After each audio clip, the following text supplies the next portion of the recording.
Hallo, willkommen auf meinem YouTube-Kanal rund um den neuen Ford Focus MK4. Im heutigen Video geht es darum, wie wir DAB nachrüsten können. Falls euch solche und andere Themen interessieren, abonniert meinen Kanal, es ist komplett kostenlos für euch. Fangen wir an. Ich habe bei meiner Wunschausstattung DAB nicht mit ausgewählt, weil ich sehr selten bis gar kein Radio höre und die 200 € Aufpreis es mir einfach nicht wert waren. Ich habe vor kurzem jedoch oder vor längerem ein ACM-Modul, also im Prinzip das Autoradiomodul, prinzipiell für fast geschenkt bekommen, ich glaube 30 € oder sowas, inklusive DAB. Und ich dachte mir, hey, dieses Angebot kannst du einfach nicht verfallen lassen. Das ACM-Modul, das kaufst du dir, habe ich somit gemacht und jetzt rüste ich DAB einfach nach. Vorweg, um DAB nachzurüsten, braucht man eigentlich zwei Sachen. Einmal ein ACM mit DAB. Da gibt es verschiedene Varianten, verlinke ich euch unten wie immer in der Videobeschreibung, sowie auch auf meiner Internetseite. Und ihr braucht zusätzlich noch einen DAB-Verstärker. Dieser befindet sich hinten im Kofferraumdeckel. Und dieser Verstärker ist prinzipiell notwendig, man braucht ihn aber nicht zwingend. Wieso ich das so sage, ist folgendes: Der verbaute Verstärker ist ein AM/FM-Verstärker und der arbeitet in einem anderen Frequenzbereich. Dennoch empfängt natürlich die Antenne genug Signal normalerweise, um auch DAB abspielen zu können. Befindet man sich jetzt also in einem Gebiet, wo DAB gut ausgebaut ist, braucht man diesen Verstärker nicht zwingend. Befindet man sich in einem Gebiet, wo DAB nicht so gut ausgebaut ist, der Empfang relativ schlecht ist, dann empfiehlt sich natürlich dieser Verstärker. Ich habe einen bestellt, warte schon seit mehreren Wochen darauf. Da gibt es verschiedene Gründe, wieso ich den noch nicht habe. Auf jeden Fall ist es so, ich habe aktuell nur das ACM-Modul. Und das baue ich jetzt ein. Sollte ich später einmal den Verstärker, den DAB-Verstärker bekommen, zeige ich euch in einem Video, wie man den auch noch nachrüstet. Dennoch, auch ohne Verstärker funktioniert das Ganze sehr, sehr gut.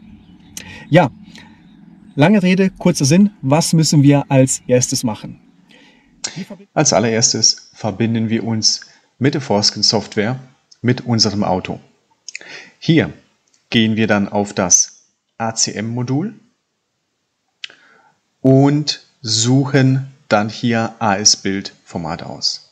Hier haben wir nämlich die Möglichkeit, uns die Konfiguration abzuspeichern. Hier mit Save All speichern wir uns nämlich die aktuelle Konfiguration ab. Ist das erledigt, können wir im nächsten Schritt dann auch schon das Display ausbauen. Hier heben wir hinten die Verkleidung ab, lösen die 3 Schrauben und haben dann das Display schon in der Hand. Dann nur noch das Kabel ablösen und schon ist das Display weg. Hier im nächsten Schritt versuchen wir die Blende jetzt abzumachen. Dazu entfernen wir die 2 Schrauben, die oben sind, und danach mit den Hebelwerkzeugen wird einfach diese Blende nach vorne rausgezogen. Die ist dann nur noch mit Clipsen befestigt und hier braucht ihr ein bisschen Gefühl, aber auch ein bisschen Kraft, um das Ganze einfach nach vorne rauszuziehen. Keine Angst, wie gesagt, es ist einfach nur mit Clipsen befestigt und dann nur noch hier den Stecker abziehen und dann seid ihr auch schon durch. Hier seht ihr das Cover und es sind nur Clipse. Im nächsten Schritt entfernen wir noch das Handschuhfach. Wie das entfernt wird, habe ich euch auch schon mal gezeigt, ist im Prinzip mit 4 Schrauben befestigt. Die werden einfach gelöst, sind die 4 Schrauben ab, dann einfach mit einem kleinen Ruck das Ganze rausziehen.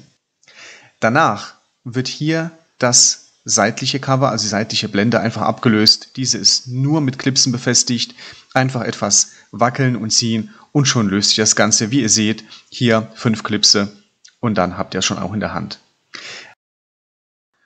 Bei dieser Blende ist es ebenfalls so, dass diese nur mit Clipsen befestigt ist. Wenn ihr das Ganze abzieht, hier noch den Stecker abmachen, dann mit einem kleinen Ruck auch unten die Clipse lösen und schon habt ihr das Ganze in der Hand. Danach kommt schon auch die Mittelkonsole.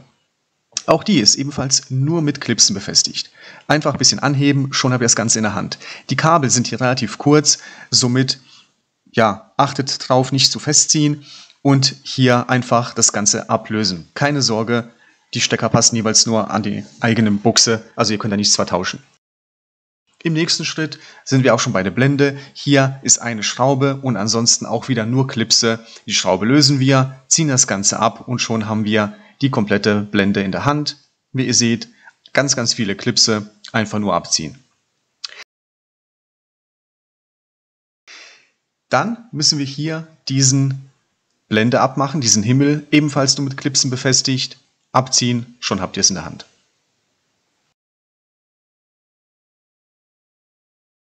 Nun haben wir Zugriff auf die 2 Schrauben, die wir hier unten sehen. Diese lösen wir und danach kommen auch schon 3 Schrauben, wie ihr seht, unten unter dem Lenkrad eine, die 2 oberen Schrauben und dann könnt ihr auch schon die Belüftung abziehen, natürlich Stecker abziehen nicht vergessen. Nun haben wir Zugriff auf die 2 oberen Schrauben, die im Prinzip die ganze untere Bedieneinheit festhalten. Diese 2 oberen Schrauben entfernen wir. Ist das Ganze entfernt, können wir dieses ganze Bedienfeld einfach ebenfalls mit einem Ruck rausziehen. Hier sind dann nur noch Clipse, die das Ganze festhalten. Einfach ein bisschen wackeln und ziehen und schon habt ihr das Ganze auch gleich in der Hand. So sieht das Ganze dann vom Nahen aus. Und hinten dran sehen wir dann auch schon das ACM-Modul. Hier entfernen wir dann die Anschlüsse. Mit einer Hand waren die rechten relativ einfach zu entfernen, die linken musste ich ein bisschen vorlösen, sonst hätte ich die Kamera nicht halten können. Sind die Anschlüsse entfernt, dann nur noch die 4 Schrauben vom ACM-Modul entfernen und schon können wir das ACM-Modul ganz einfach rausziehen. So sieht das Ganze dann halt aus. Und hier oben finden wir auch das APIM-Modul. Im nächsten Schritt bauen wir auch schon das neue ACM-Modul ein. Einfach nochmal in die Halterung dafür rein und dann nochmal die ganzen Schritte in umgekehrter Reihenfolge nochmal zurück. Das ist easy peasy, genauso wie ein Handschnipsen.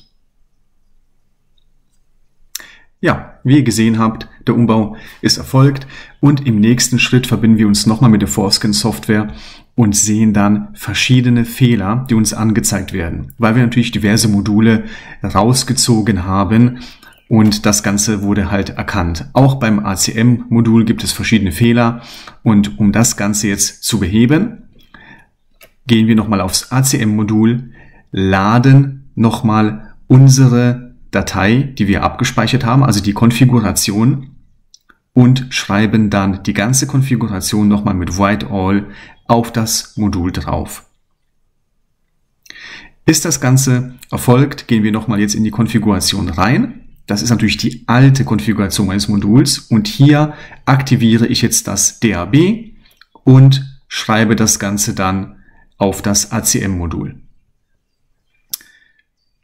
Zu guter Letzt gehen wir noch dann in das APIM-Modul und müssen auch hier nochmal DAB einschalten, damit uns der Menüpunkt auch im Sync-Display angezeigt wird. Danach verbinden wir uns nochmal mit der Foreskin-Software, gehen auf DTC und löschen alle Fehler. Habe ich hier schon gemacht, wie ihr seht. Ein Fehler ist noch übrig geblieben, den können wir stehen lassen, beziehungsweise kümmere ich mich später mal darum.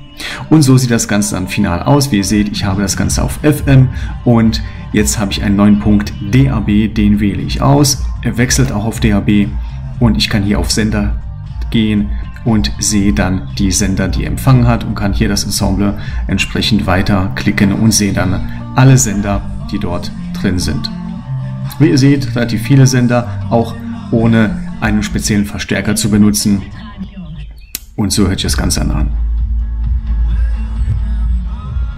Ja, wie ihr gesehen habt, der Umbau sieht zuerst mal sehr wuchtig aus, sehr viel ist es aber eigentlich gar nicht. Wie ihr seht, es funktioniert alles. DAB funktioniert, Empfang funktioniert, alles gut. Und wie am Anfang des Videos erwähnt, sollte ich irgendwann mal den DAB-Verstärker bekommen, gibt es ein Video, wo man dann sieht, wie man diesen austauscht. Das ist auch einfach nur im Prinzip der Kofferraumdeckel, Verkleidung abmachen, dort ein Modul austauschen und dann ist man eigentlich auch schon durch. Ja, ich hoffe wie immer, das Video hat euch gefallen, wünsche euch noch einen schönen Tag und bis zum nächsten Mal. Ciao!